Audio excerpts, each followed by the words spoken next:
What up everybody, it's your boy Gaming Forte, back at it with another video. Make sure you hit that like button, make sure you hit that subscribe button, make sure you hit that notification bell, lets you know every time one of my videos are going live. Now, if you missed my last video, go check it out. I talked about the Battlefield 5 reveal and how I felt about it and what the gameplay actually looked like or lack thereof. So let's get into the new video. Let's talk about Sony's CEO, John Kodera, actually came out and talked about the PS5's launch window being sometime before March 2021. Now, anybody that knows the physical year for Sony, it ends in March of every year. So that doesn't mean that the system's going to launch in 2001, but it just means it's going to launch somewhere in between March of 2020 and March of 2021, which is their physical year for the company. Now, I know there's been a lot of conversation around the launch date of the PS5 because a lot of people have been hearing rumors about 2019, Sony talking about it at E3 this year, and that's just not going to happen. They actually came out earlier this week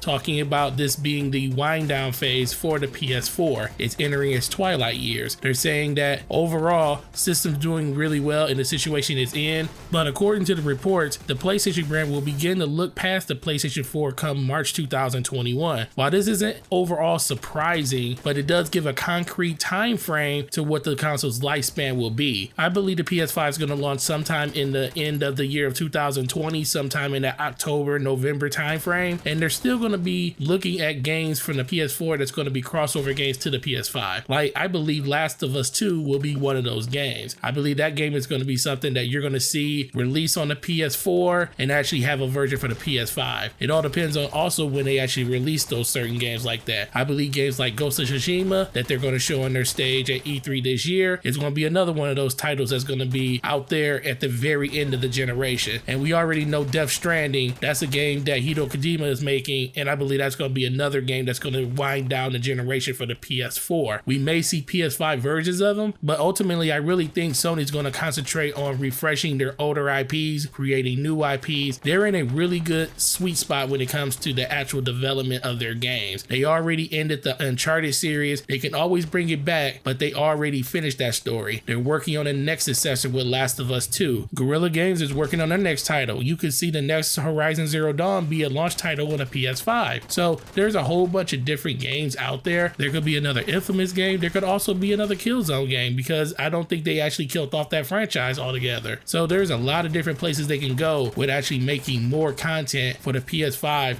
readily available at the launch of the system. And I really don't think they're going to fall back on a remaster tip because with all of their development houses actually working on games, I don't think they're going to have time to like remaster something that's going to come out. That's why I think some of those games that come out the very end of this generation, like Last of Us, Ghost of Tsushima, and Days Gone, probably not Days Gone because that's coming out at the beginning of 2019, so it's going to be a year earlier. But all the other games that still have launch window dates towards the end of the generation, you may see PS5 versions of those games. So Sony is really hitting on all cylinders, and we're going to see what the next generation holds when they finally announce it within the next 2 calendar years. So the biggest thing is, guys, ultimately PS4 is going to end. When it does end, what are you going to do with your system? Are you going to stick with the PS4 for a little bit longer? Are you going to be a day one buy for the PS5? What is it going to take for you to pick up a PS5 on day one? Is it just the fact that you're a Sony fan and you're going to pick it up regardless? Or are you going to pick it up because you're a gamer? Or are you just content with the games you have on your PS5? Me personally, I'll pick it up a PS5 day one because I pick up every system day one. Plus, I want to have the more powerful system available at my disposal. One big thing that I'm going to talk about in another video is backwards compatibility. I really hope backwards compatibility is in this system, and we're going to talk about that in the next video that I make, but that needs to be there because if it's not there, that's going to turn off a lot of people when it comes to switching over to the PS5 from the PS4 because they want to take their digital library with them. But ultimately, guys, like I always say, thanks for watching this video. Sub to the channel if you haven't. Like this video if you like the content. It definitely helps out the channel a lot. Turn on those notifications. Going to let you know the next time one of my videos go live. It's your boy Gaming Forte. You guys have a great week, and I'm going to talk to you in the next video. Peace.